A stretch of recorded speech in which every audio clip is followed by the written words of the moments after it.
Hi, I'm Sarah. Welcome to the Daily English Show.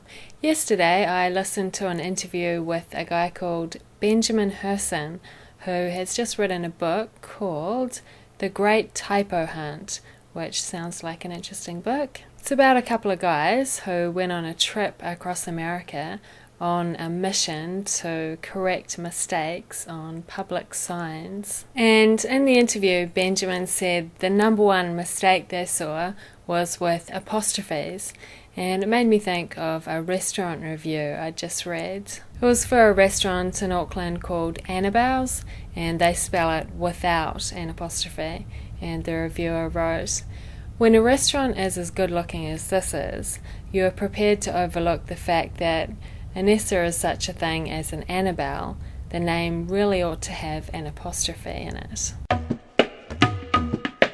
Today I'd like to tell you about a site called Phrase Mix. This site helps you learn English with useful phrases. They teach a phrase by explaining the situation when you can use the phrase, and then breaking it down and explaining why you say each word or group of words. For example, on Monday the phrase was, "Hey, you've got something stuck in your teeth."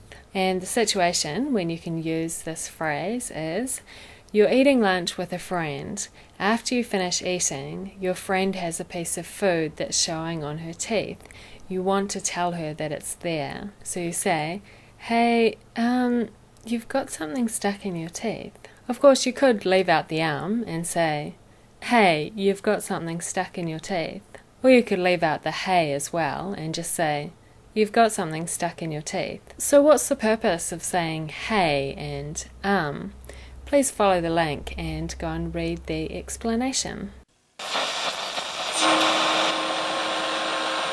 Kia ora, in Stick News today, people are attempting to sell rubble from the Christchurch earthquake on the internet. On Saturday the 4th of September at 4:35 a.m, a 7.1 magnitude earthquake struck the South Island of New Zealand. The quake caused widespread damage. Yesterday, stuff.co.nz reported that people were trying to sell rubble from the earthquake on the internet. And that was Stick News for Wednesday, the 8th of September. Kia ora.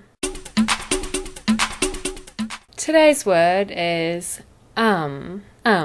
exclamation, expressing hesitation or a pause in speech. So you can say, when you're thinking about what to say next. It can be good to avoid saying in some situations.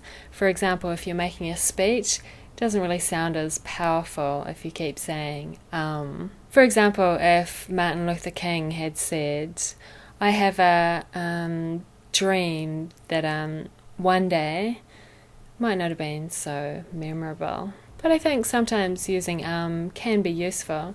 For example, you can use it to express respectful hesitation, like in the example from Phrase Mix. "Hey, you've got something stuck in your teeth." If you left out the and just said, "Hey, you've got something stuck in your teeth," it could sound rude. But if you add the it sounds softer and like you're thoughtful and thinking about the fact that your friend might be embarrassed. But of course you don't have to say and you can be polite and show respect in other ways, such as your body language and your tone of voice.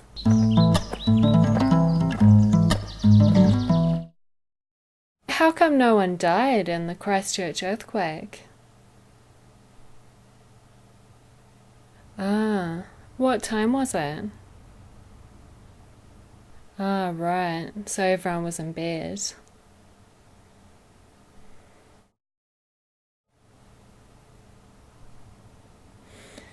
I think it was luck partly, because it was at night time.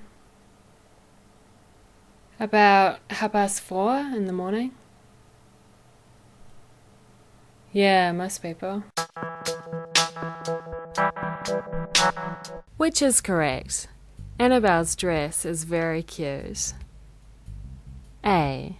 I'm studying some English phrases. A. That guy's quite famous in New Zealand. B. The cat licked its paws. A. It's been a stressful week. B. And that was the Daily English Show.